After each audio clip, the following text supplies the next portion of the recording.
must be by his death. And for my part, I know no personal cause to spurn at him, but for the general. He would be crowned. How that might change his nature, there's the question.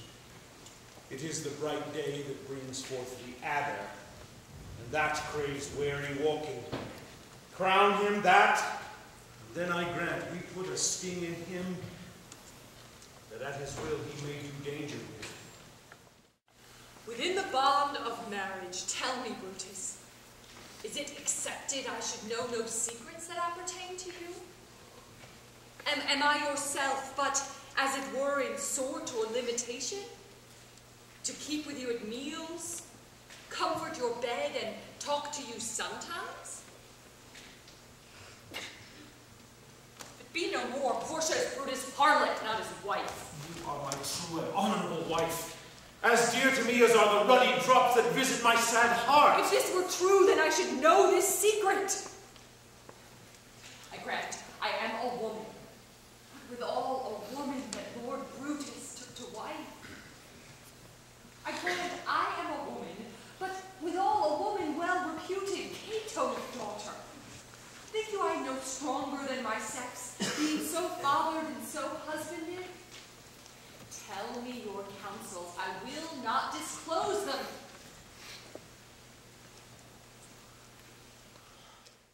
Caesar must plead for it. Good friends, let's kill him boldly, but not wrathfully.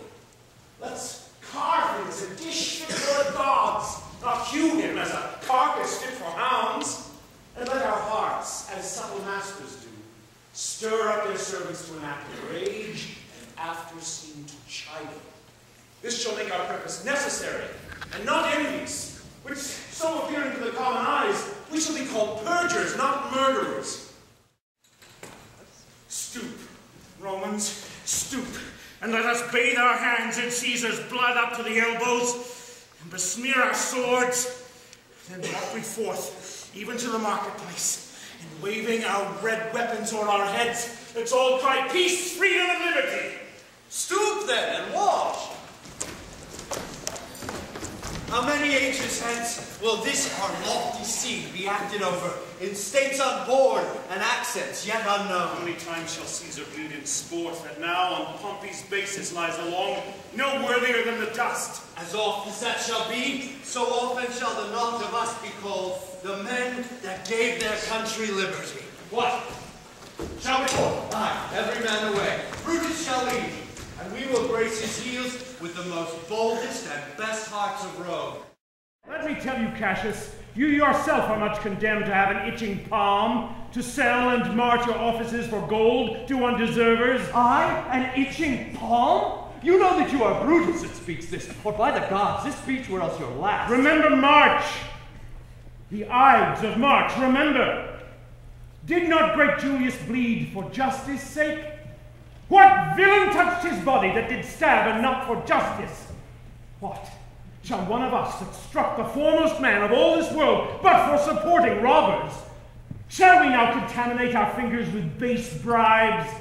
I had rather be a dog and bay the moon than such a Roman. Brutus, bay not me, I'll not endure it. You forget yourself to hedge me in. Away, slight man. See what it reads? The envious Castor made. Through this, the well-beloved Brutus stabbed. And as he plucked his cursed steel away, mark how the blood of Caesar followed it, as rushing out of doors to be resolved if Brutus so unkindly knocked or no. This was the most unkindest cut of all. For when the noble Caesar saw him stabbed, ingratitude, more strong than traitor's arms, quite vanquished him. Then burst his mighty heart, and in his mantles, muffling up his face, but even at the base of Pompey's statue, which all the while ran blood, great Caesar fell. Oh, what a fall was there, my countrymen! Then I and you and all of us fell down, whilst bloody treason flourished over us.